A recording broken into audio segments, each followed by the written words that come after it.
hope more and more companies start realizing the value research can bring to their organization, or maybe not only research, but researchers can bring to the organization, and that more companies start hiring their first one.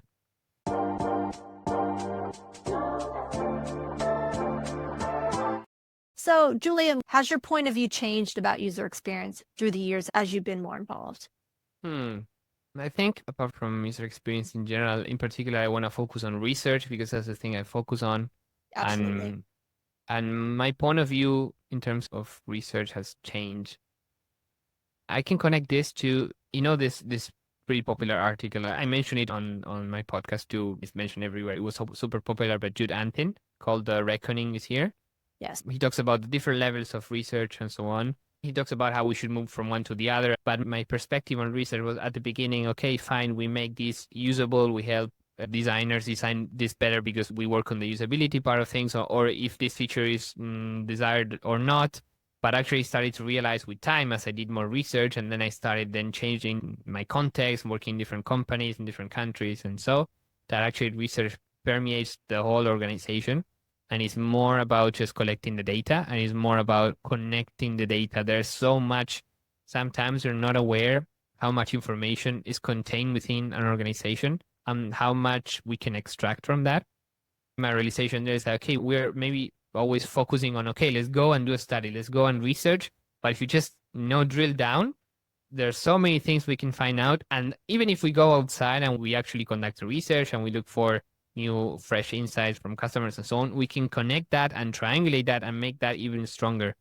So my perspective changed in two levels: how big and how impactful in different levels and in different sides of the organization research can be, and also how much we can leverage. Because at some point I thought my little world was just design world or the product world, but in the end there's so many things around that you can touch and you can connect, and that completely changed the way I approach my role or my feeling as a researcher. I feel very differently now than, say, 4 years ago even. Yeah. What I think I'm hearing you say, Julian, is maybe you used to focus on the usability of a product, a little bit more of a microscopic view. But now you're understanding how research can impact more broadly across an organization and focus on the people using the product rather than just the product itself. Is that fair to say? Yeah. Not only the people using the product, but also the people building the product, which is also something that sometimes we overlook. Because when we go and we talk to customers, we look through our stuff, we synthesize everything we can with the, let's say, the research output, quote unquote. It's a product that we are delivering. It's like, hey, this is our stuff. But this is consumed and read by different people in the organization. So you also need to understand them. How do they consume that? What kind of information they consume and so on, and how you should present it to make the most impact possible.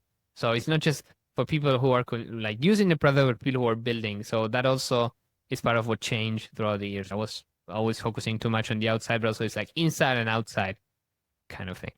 Yeah, that makes sense. Absolutely. So, Julian, what do you hope for the future of UX research? Well, this might sound a little bit obvious, but because of what I'm doing now, but I hope more and more companies start realizing the value research can bring to their organization, or maybe not only research, but researchers can bring to the organization, and that more companies start hiring their first one.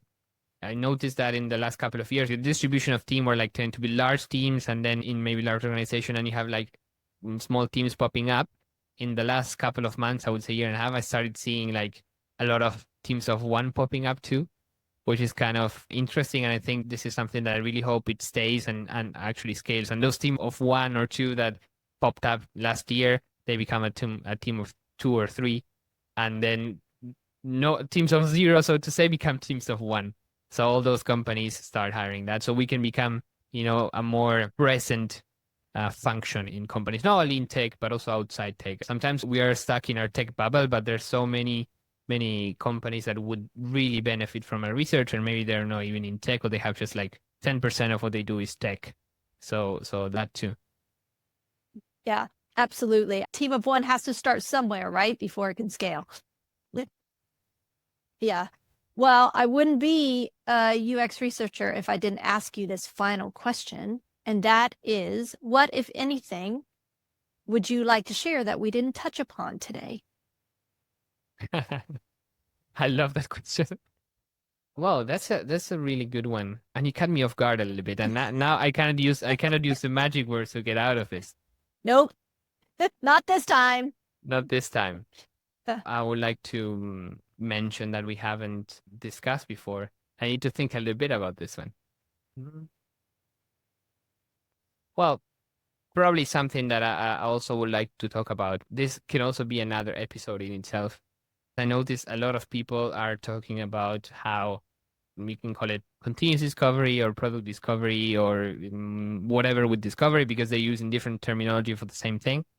How this is becoming trendy, how is this becoming the norm for some organizations, and how are researchers a little bit displaced and maybe not considered. So at some point when this started, I actually thought this could be a great opportunity for researchers.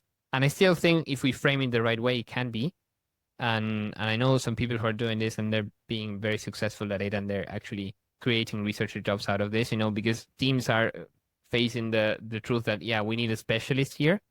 So probably the whole product discovery discussion needs to be taken forward. Actually, we as researchers, we should probably position ourselves. Okay, we should be the ones leading this. So we can lead this. We can help out. We can actually build infrastructure for this, and this is part of our job, and we should defend that bit instead of like, yeah, okay, great, because everybody can come along. We can all go and do discovery together. We can all do then test this together, but together, not just you on your side and no researchers involved. I'm trying to be super fast with this because I don't want to talk 20 minutes because we will need a full episode on this only most likely. Yeah. So for all researchers out there, if you are facing conversations regarding this, remember that you are the perfect people to lead these efforts.